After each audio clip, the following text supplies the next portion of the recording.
Il nous a été lu ce matin un texte tiré du livre des Rois chapitre 6, du verset 8 au verset 23. Et nous avons compris à travers ce texte qu'il y a des choses qui peuvent nous rendre puérils, des choses qui peuvent nous effrayer. Mais lorsque nous nous mettons à l'abri ou sous l'appui du Maître, ces mêmes choses qui pourraient nous effrayer peuvent nous rendre plus que vainqueurs. Et cela, c'est lorsque nous aurons porté les regards sur El Shaddai, celui qui est le Tout-Puissant, celui qui rend chaque chose favorable selon notre aspiration du cœur. Lorsque nous nous mettons sous la dépendance de notre Seigneur et Sauveur Jésus-Christ, lui El Shaddai, lui Jéhovah Sabaoth, c'est lui qui sauve. Ce texte nous rappelle, mes bien-aimés, la frayeur d'un serviteur de Dieu et l'assurance d'un autre serviteur de Dieu. Et on arrive à réaliser, même dans la présence de Dieu, souvent on n'est pas pareil. On n'est pas pareil. Mais ce qui incombe, c'est que la foi véritable triomphe. Par la foi, nous triompherons de nos ennemis. Jean nous dit, la victoire qui triomphe du monde, c'est notre foi. Ce n'est pas la foi que nous vaincrons. C'est par la foi.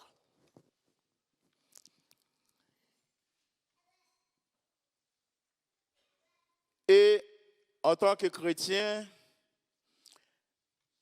nous avons à prendre un refuge. Un refuge. Et dans ce refuge que nous aurons à prendre, là nous serons en sécurité. Et ce refuge ne serait autre lieu que la présence de notre Seigneur et Sauveur Jésus-Christ. Dans nos fébrilités, il a dit, venez à moi, vous tous qui êtes fatigués et chargés, je vous donnerai du repos. Quand on répond à cet appel, on vient se blottir au pied du Maître. Et quand on se met au pied du Maître, on a le repos. On a la sécurité quand on se met au pied du Maître. Et le psalmiste David va nous dire, puisqu'on est au pied du Maître, qui soit notre berger, il range pour nous une table en face de nos adversaires. Il range pour nous une table en face de nos adversaires. Cela veut dire que nos adversaires nous regardent. Nos adversaires nous voient. Mais puisque nous sommes réfugiés dans la présence du Maître, nous n'avons rien à craindre. Il y a un chant que nous chantons disant « Jésus, ta sainte présence est la source et du bonheur. Dans la joie, France, elle est le repos du cœur. » Lorsqu'on se sent attaqué par l'ennemi, par l'adversaire, lorsque les vauvaries de la vie s'abattent sur vous, nous venons de chanter quand le mal t'assaille, de manière subtile. Vous n'arrivez même pas à voir les difficultés. Il a dit, vous cherchez l'appui du Maître. En cherchant l'appui du Maître, vous serez plus que vainqueur. Vous serez plus que vainqueur. Mais il faut garder l'adresse que le Maître t'a indiquée. Le Maître t'a dit, viens te placer sous mon regard. Eh bien, écoutez, j'entends la voix du Maître. J'écoute la voix du Maître parce que le Maître parle. Samuel, à un moment, ne savait pas ce qu'est la voix du Maître. Mais le Maître lui parle. Samuel, au lieu d'aller trouver le Maître, il est parti d'aller trouver Élie une première fois. Samuel, il est parti trouver Élie une troisième fois. Samuel, il est parti trouver encore Élie. Élie a compris qu'il y a quelques incohérences. Samuel ne connaissait pas encore la voix du maître. Mais Élie, son enseignant, Élie, son père, Élie qui est responsable de sa formation spirituelle, lui dit, quand tu entendras cette voix, tu ne viens pas me voir. Mais tu répondras, parle ton serviteur, écoute. Parle ton serviteur, écoute. Il n'a pas dit parle ton serviteur, entends. Mais il dit parle ton serviteur, écoute. Des fois, on n'arrive pas à faire la différence entre entendre et écouter. Et il y a une grande différence. Ah, c'est Vanessa, parle, j'écoute. J'écoute. Tu pourras en train de parler, moi j'écoute. Pendant que j'écoute, je fais la vaisselle. Pendant que j'écoute, j'entends, je fais le ménage. Je t'entends parler, mais qu'est-ce que tu dis? Ça ne m'attire pas trop. Parce que je fais autre chose. Après, il arrive même à dire, Charlorin, tu me suis? Ah oui, je te suis. Et tu disais quoi? Parce que je t'ai entendu parler, mais je n'ai pas écouté ce que tu as dit. Celui qui écoute, observe et pratique. Je mets en pratique ce que tu dis lorsque je l'aurai écouté. Parle, Seigneur, ton serviteur écoute. Et lorsque tu écoutes la voix du Seigneur, tu mettras en pratique. Tu ne vas pas de manière vague et succincte. Aujourd'hui, il nous arrive à l'église qu'on écoute la voix du Seigneur, mais on l'entend. J'entends le Seigneur qui dit, priez pour vos ennemis. Ça, je l'entends, mais je ne le fais pas. J'entends le Seigneur qui dit, que tu sois la joie de ta sœur, de ton frère. Que tu sois la joie de ta sœur. Parce qu'il advient de dire, aime ton prochain comme toi-même. Sois en empathie à la douleur et aux détresses de ton frère. Sois en empathie aux souffrances de cette famille qui souffre. Sois en empathie. Mais lorsque tu entends cette parole, tu peux agir pour t'élever. Tu peux agir pour t'élever. Tu ne la secoues pas. Parce qu'elle est par terre, moi je suis debout. Et cela projette l'image que je suis un bon serviteur. Je suis un grand serviteur. Et par mon comportement, j'outrage celui que je devrais aimer. Je fais souffrir celui que je devais porter dans mon sein. Et pourtant, j'ai entendu cette parole, mais je ne l'ai pas écoutée. Puisque je ne l'ai pas écoutée, cette parole ne fera pas effet dans ma vie à ce que je vienne à la pratiquer. Une parole en provenance d'un cœur sincère est efficace. La sincérité des cœurs se marie avec la main invisible de Dieu. Et lorsque notre parole s'accorde avec la main invisible de Dieu, on marche de victoire en victoire. Parce que c'est la main de Dieu qui nous permet de triompher.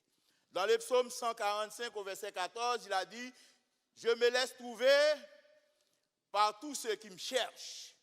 Et ceux qui me cherchent avec sincérité. Dieu veut que notre présence, en sa présence, soit sincère. Et lorsque nous sommes sincères dans la présence de Dieu, il connaît les pensées qui sont au profond de nos cœurs. Car il a dit, je connais les pensées des hommes, même avant qu'ils soient montés dans leur cœur. C'est pourquoi le psalmiste a dit, où est-ce que je peux aller?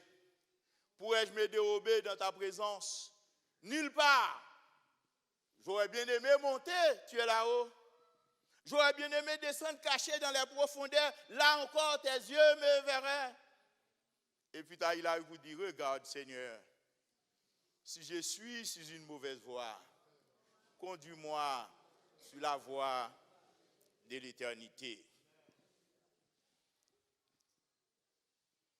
Cette parole de Dieu s'adresse à ceux qui écoutent la voix du Seigneur et qui s'approchent de lui.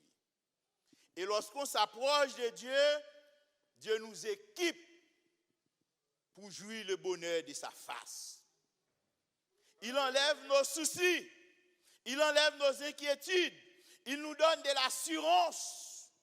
Même devant la mort, il nous donne de l'assurance. Car il nous enseigne cette parole pour dire, lorsqu'il viendra dans sa gloire et qu'il nous aura rassemblés, les devanciers et ceux qui seront transformés en son compagnie, nous aurons à dire à la mort, ô mort, où est ta victoire? Ô mort, où est ton aiguillon? Donc nous n'avons pas à craindre de la mort. Et celui qui n'a pas peur de la mort n'a rien à craindre. Moi, ça fait 7 ans que je ne suis pas allé en Haïti. Parce que je ne vais pas y aller pour que Boutba m'attrape. Je ne vais pas y aller pour que Iso m'attrape ou Ariel Henry m'attrape.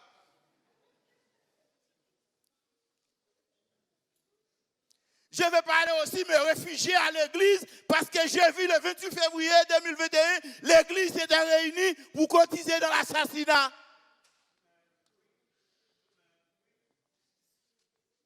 L'église s'était accordée à ces bandits pour cotiser à l'assassinat du président. Est-ce que je vais faire confiance à ces églises-là qui entendent mais qui n'écoutent pas? Le Seigneur a dit, tu ne tueras point. Et lors de l'assassinat, malheureusement, il y a 4 pasteurs qui sont des parties intégrantes. 4 pasteurs sont co-criminels dans un crime. Ils ont entendu que Dieu a dit, tu ne tueras point. Mais ils n'ont pas écouté que Dieu a dit, tu ne tueras point. Tu ne tueras pas pour quelque raison que ce soit. Pour quelque raison que ce soit. Ah, je m'organise. Ah, parce que c'était dimanche, il y aura une manifestation. Tu fermes l'église ici. Les diacres devant, les musiciens devant, les chrétiens derrière, au milieu, et on va manifester pour la mort d'Ariel Henry.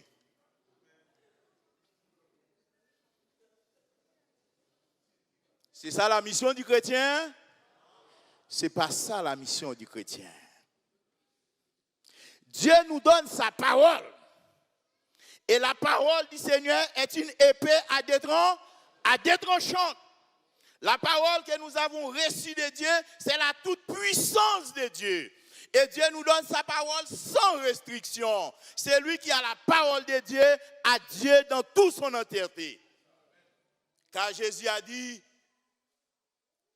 Jean a dit, au commencement était la parole. La parole était avec Dieu et la parole était Dieu. Si la parole est Dieu, c'est lui qui a reçu la parole, reçoit Dieu. Et le Dieu que nous recevons, c'est le Dieu tout-puissant. Donc, par l'application véritable de sa parole, nous pouvons tout faire. Nous pouvons tout faire parce que nous avons la parole qui est la puissance de Dieu.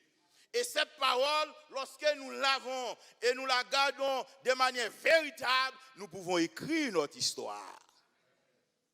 Cette parole nous est donnée pour écrire notre histoire en tant que serviteurs et servants de Dieu. Lorsque nous avons cette parole, nous la mettons en pratique selon les règles.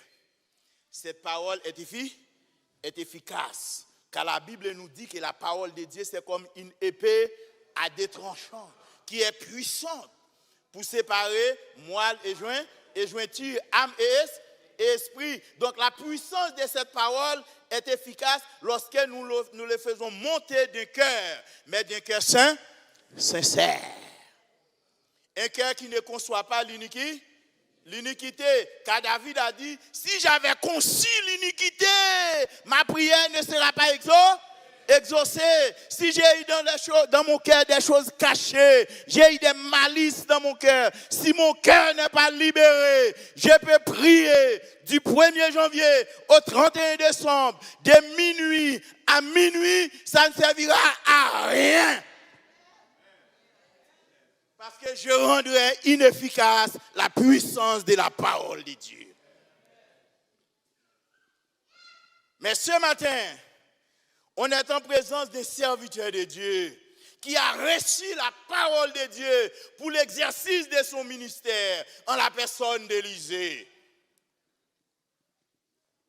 Élisée, lorsque Élie l'avait appelé, vous savez bien, Élie l'avait appelé après avoir confronté aux 450 prophètes de Baal et 400 prophètes d'Astaté. Lorsque Élie avait attaqué les prophètes de Baal, à la suite de la sécheresse qu'Israël a connue pendant 3 ans et 6 mois, encore par la puissance de ta parole, car Élie avait vu que l'abomination, la criminalité, la dépravation sociale, politique, spirituelle, battait sur Israël avec Akab en servant Baal et les Astaté et les Ashéra. Élie avait dit que désormais, la pluie ne tombe pas sur ce pays.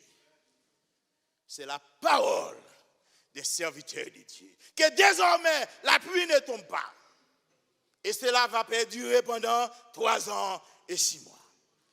Akab va faire chercher Élie partout, dans toutes les provinces, les pays, les royaumes. Dieu a mis Élie en sécurité. Dans la présence du Seigneur, on est en sécurité. Même quand on nous aura jetés loin de tout le monde, comme Jean dans l'île de Patmos, mais Dieu envoie son corbeau et Jésus viendra te parler. Pendant 3 ans et 6 mois, on a cherché Élie partout, on ne l'a pas trouvé. Mais le jour de son apparition, il a trouvé l'intendant d'Akab qui a dit, c'est toi Élie? Il n'y a pas un recoin de la terre que Akab ne t'a pas fait chercher. Et dans tous les royaumes qu'il a envoyé te chercher, il a fait jurer que tu n'es pas chez eux. Eh bien, qui peut te trouver lorsque tu es en sécurité devant le Seigneur? Personne. On peut te chercher à droite, à gauche, en haut, en bas. Personne ne te trouvera parce que tu es caché sous la présence du Seigneur. C'est lui qui demeure sous l'abri du Très-Haut, repose à l'ombre du Tout-Puissant. 1000 tombent à ton côté, 10 000 à ta droite, tu ne seras pas atteint. Parce que les yeux de l'Éternel sont sur toi.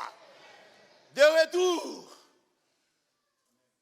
le serviteur, il a dit, va dire à Akab, je suis là. Et le serviteur a répondu, moi? Mais tu rigoles ou quoi? Il n'y a pas un endroit, Akab ne t'a pas cherché. Maintenant tu me dis, va dire à Akab, tu es là. Alors, quand moi je suis allé lui dire que tu es là, et que ton Dieu t'a pris, il t'a mis là où je ne sais pas, Akab, il m'aura arraché la tête. Il m'aura arraché la tête. Élie dit, va lui dire. Va lui dire, il faut qu'aujourd'hui je comparaisse. J'apparais, et pas comparaisse, il n'a pas été convoqué. Il faut qu'aujourd'hui j'apparaisse devant Akab. Va lui dire. Le serviteur est parti pour dire, voici Élie. Il est parti parce qu'il a cru dans la parole d'Élie. Il a cru parce qu'Élie lui a dit, je ne pars pas, vas-y. Là, il a cru. Comment vous êtes serviteur de Dieu, vous dites quelque chose et les gens ne vous croient pas? Comment les gens peuvent-ils penser ce que pasteur Chaloé a dit n'est pas vrai? Comment les gens peuvent-ils penser ce que pasteur Castel a dit c'est pas vrai? Ce que pasteur Jean-Étienne a dit c'est pas vrai? C'est une abomination d'avoir de tels comportements. Si l'on a menti, il est une abomination. Et si vous aussi, vous ne croyez pas à la vérité qu'il vous dit, vous êtes une abomination. Vous devez croire. Parce que le serviteur de Dieu est appelé à dire la vérité, rien que la vérité, parce que Jésus, notre Seigneur, c'est le Dieu de la vérité. Il a dit, je suis la vérité et je suis la vie. Nous devons dire la vérité en tout lieu, en tout temps et en toutes circonstances. Et c'est dans la vérité, la parole de notre bouche est puissante. La nouvelle a été portée à Cap, voici Élie. Mais dès qu'il arrive, il a vu Élie. Il a dit à Élie, c'est toi qui as semé les troubles en Israël. Élie de réponse, non, ce n'est pas moi, mais c'est toi. Mais c'est toi. Et quand il y a trouble, le chrétien doit avoir la solution. Dès qu'il a dit, c'est pas moi, c'est toi, mais amène-moi les prophètes de Baal, amène-moi les prophètes d'Astaté et amène des taureaux, on va chercher la solution. Tu es serviteur de Dieu, tu parles et tu n'as rien comme solution. Tu as vu le problème, tu n'as rien proposé comme solution. Élie amène les taureaux. Et vous savez, après tout cela, il va avoir la prière. La prière des prophètes de Baal et la prière d'Élie qui va suivre. Les prophètes de Baal et les prophètes d'Astaté vont prier. Pendant longtemps, ils vont prier leur Dieu qui n'a ni son ni aucun bruit dans leur gosier. Parce que ce sont des pierres, ce sont des images taillées, ce sont des produits sculptés qui ne peuvent faire ni bien ni mal.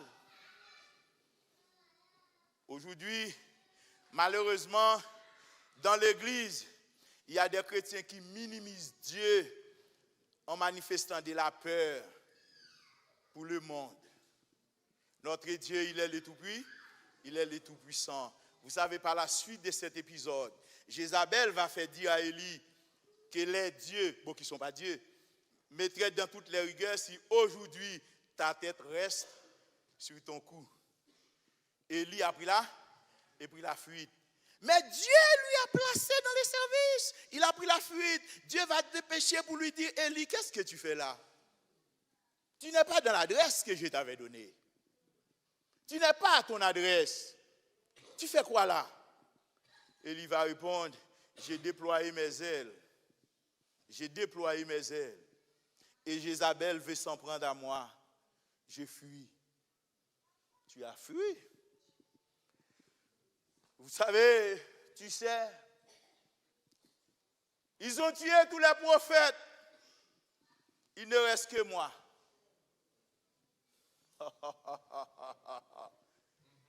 Oh! Quelle élévation de penser que toi seul es saint dans cette assemblée? Quelle élévation de penser que toi seul es le serviteur de Dieu? Dieu a dit à Élie, arrête. Arrête. Arrête. Il y a des pasteurs qui pensent que c'est ceux qui sont serviteurs de Dieu. Ah, le jour où je suis diacre, je suis serviteur de Dieu. Mais la servante n'est pas serviteur de Dieu. Et pourtant, Dieu a donné l'exemple dans 2 Chroniques 20. Lorsque les grands de Juda sont réunis à côté du roi de Josaphat, il a adressé sa parole au petit Jacaziel. Si Dieu aurait adressé cette parole à Josaphat ou un officier, ah là, Dieu ne parlerait qu'aux grands. Mais la Bible nous précise que Dieu adresse sa parole à petit Jacaziel, qui va lui dire, ne crains point pour Josaphat et le peuple de Juda, parce que tu as choisi la bonne place. Tu t'es réfugié dans ces moments difficiles, dans la présence de l'Éternel. Tu n'auras rien à faire dans cette bataille, mais c'est l'Éternel qui combattra. Tu n'auras rien à faire. Élie, après sa fuite, Dieu va lui mettre en ordre. Dieu ne va pas nous laisser lorsque nous sommes dérangés pour ne nous pas corriger. Dieu va nous corriger. Il a dit, Élie, non, non, non, non, non, ne pense pas comme ça. Là, dans la ville que tu es, dans cette petite ville, il y a 7000 hommes qui sont comme toi et qui n'ont jamais fléchi les genoux devant Baal. Puisque tu es fatigué, ce n'est pas grave. Va là-bas, oint Jéhu, oint d'Azaël et oint Élisée. Et je ferai la suite. Je ferai la suite. Élie va faire ce que l'Éternel lui a dit. Il va faire ce que l'Éternel lui a dit parce qu'il a écouté la voix du maître. Il écoute la voix du maître. Et on va rester sur Élisée. Arrivé, il a vu Élisée et le cultivateur. Élisée était en train de laborer. Il a jeté sur lui son manteau. Élisée a dit, laisse-moi aller me séparer de mes parents. Je reviendrai. Il a présenté le sacrifice. Et il est parti avec Élie. Il est parti avec Élie. Et à l'approche de l'enlèvement, Élisée va suivre Élie pas à pas. À Jéricho, à Bethel, à Gigal, devant les Jourdains, traverser les Jourdains. Mais Élie, après les Jourdains, va dire à Élisée une parole. Dis-moi ce que tu veux. Tu cherches quelque chose. Parce que sans quoi tu serais resté à Bethel. Mais tu n'as pas resté. Tu serais resté à Jéricho. Tu n'as pas resté. Tu es resté à Gilgal. Tu n'as pas resté. Devant les Jourdains, tu aurais pu rester. Mais tu n'as pas resté. Qu'est-ce que tu cherches? Je veux une double portion de ton esprit. Ah, tu me demandes une chose difficile. Mais ce n'est pas impossible. Si tu as la grâce, il y a des choses qui nous sont arrivées, c'est la grâce. C'est la grâce. Si tu as la grâce de voir, quand Dieu sera enlevé, cela se fera. Mais si tu n'auras pas vu, cela ne se fera pas. Mais par la grâce, il va voir les chars d'Israël, l'armée de l'Éternel qui va venir. Il va crier, mon père, char d'Israël et sa cavalerie. Élisée va contempler l'enlèvement d'Élie. Élie va laisser tomber son manteau. Élisée, ayant vu le manteau Élie tomber, qu'est-ce qu'il a fait? Il a enlevé le sien.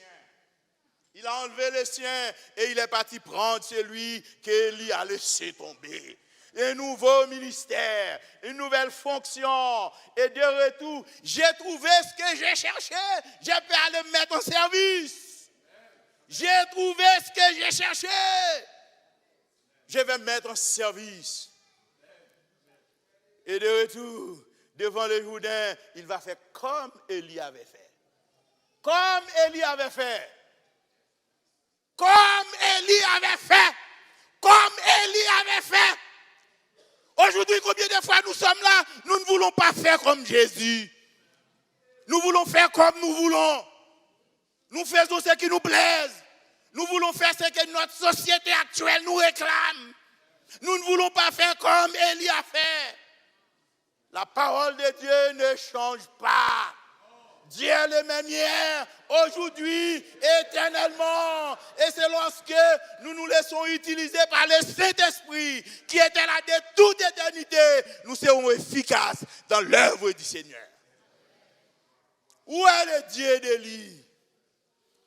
Il a touché avec son manteau les Jourdains a fendu comme avec Élie. Il est passé. Arrivé à Jéricho, on lui a dit, Élisée, regarde comment c'est beau la ville. Mais il n'y a pas de vie. Parce que l'eau de Jéricho est souillée. Il est des fois, vous êtes belle devant le Seigneur. Vous êtes bien habillés, bien vêtus, bien coiffés, mais vous n'avez aucune valeur. Vous n'avez aucune valeur parce que vous ne vous sanctifiez pas. Vous ne vous soumettez pas à la parole de Dieu.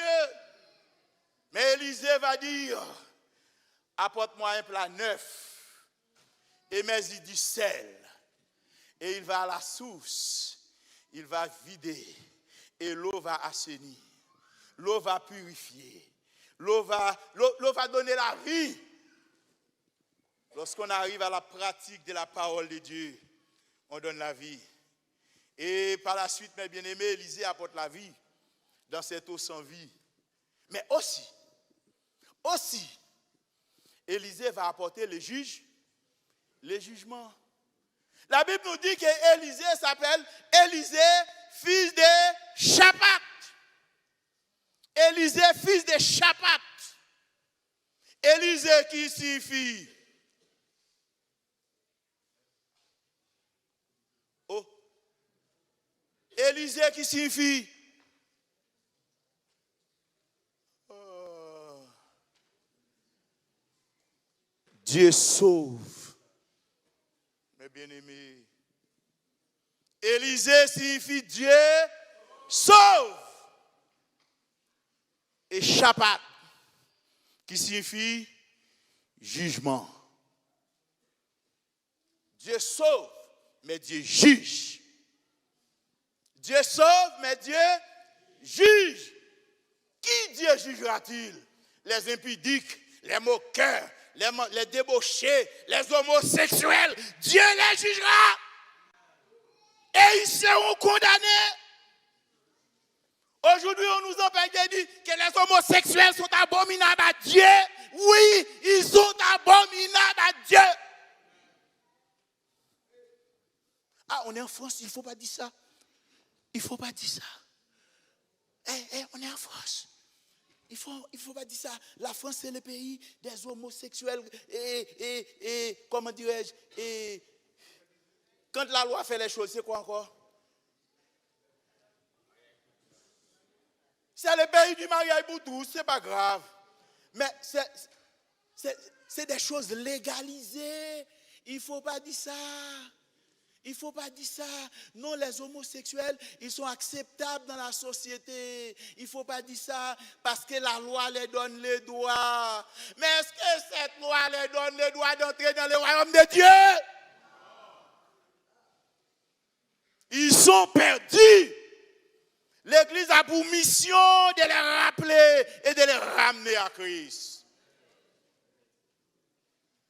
Et Élisée va dire tout de suite, puisqu'Élisée était déterminé à suivre son maître dans la voie droite, malgré les enseignements déconcertants des prophètes à Bethel, à Gilgal, à Jéricho, Élisée a poursuivi son chemin. Mais lorsque Élie aura été élevé, Élisée n'a pas été élevé. De retour à Jéricho, les jeunes gens disent à Élisée, Élisée, tête chauve, monte.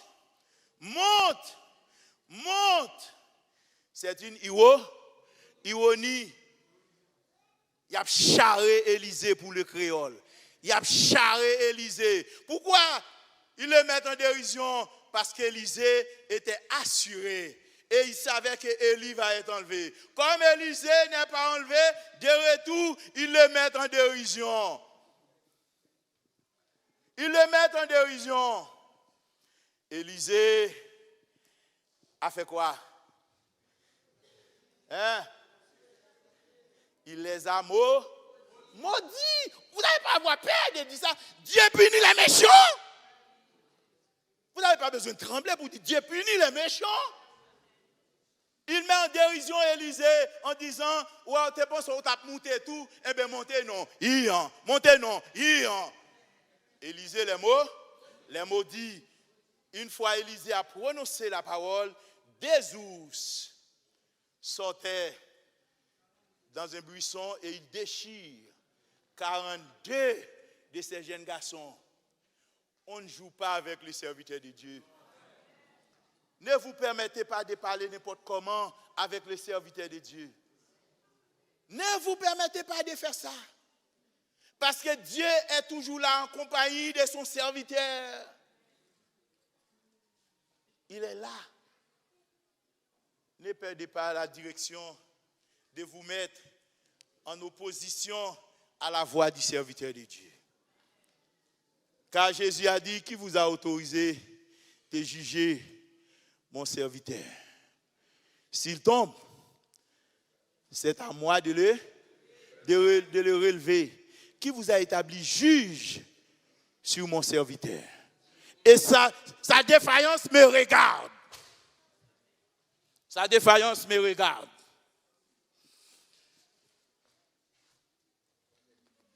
Mes bien-aimés,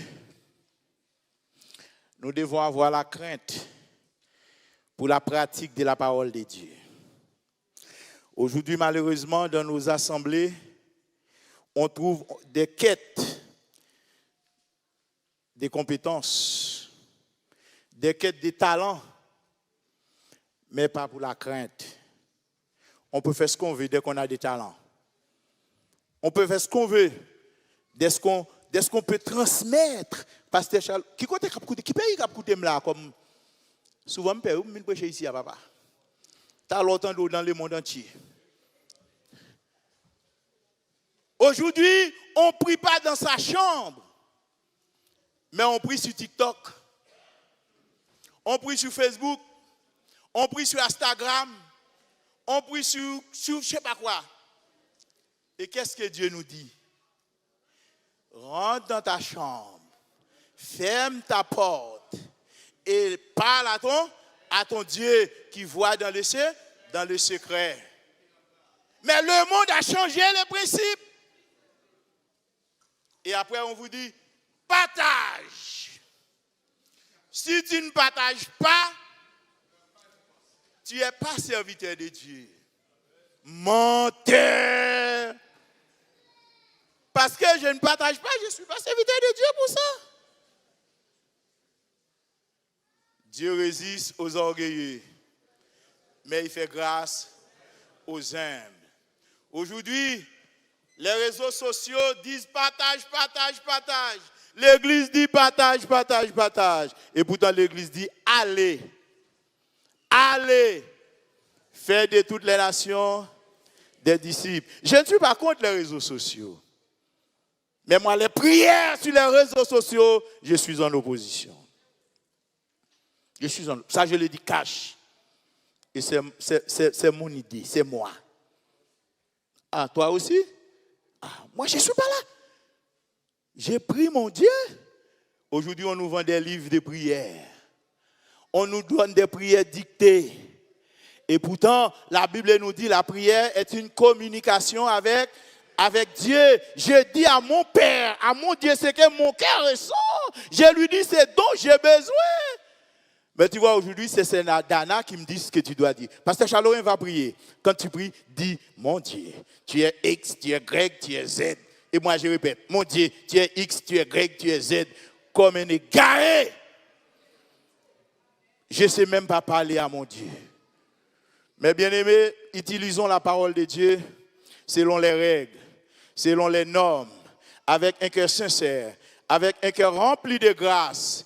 Et lorsque vous aurez à voir, comme Géasi, le serviteur d'Élysée, l'armée qui vous environne et qui vous aura dit, que ferons-nous? N'ayez pas peur. Élysée va vous répondre, Seigneur, ouvre les yeux de mon serviteur. Et il va voir que ceux qui sont avec nous sont plus nombreux que ceux qui sont avec eux. Cette prière va être exaucée parce qu'elle ne sera pas venue d'un cœur sincère. Du coup, Dieu va ouvrir les yeux du serviteur et il va voir les chars de l'armée céleste et il va prendre confiance. Le Seigneur vous parle. Ne l'entend pas, mais l'écoutez. Il faut l'écouter. Écoutez la voix du Seigneur. Pratiquons véritablement la parole du Seigneur, selon les arts du Saint-Esprit, et vous marcherez de victoire en victoire. Luttons, prions, souffrons, et bientôt nous régnerons. Que le Seigneur vous bénisse.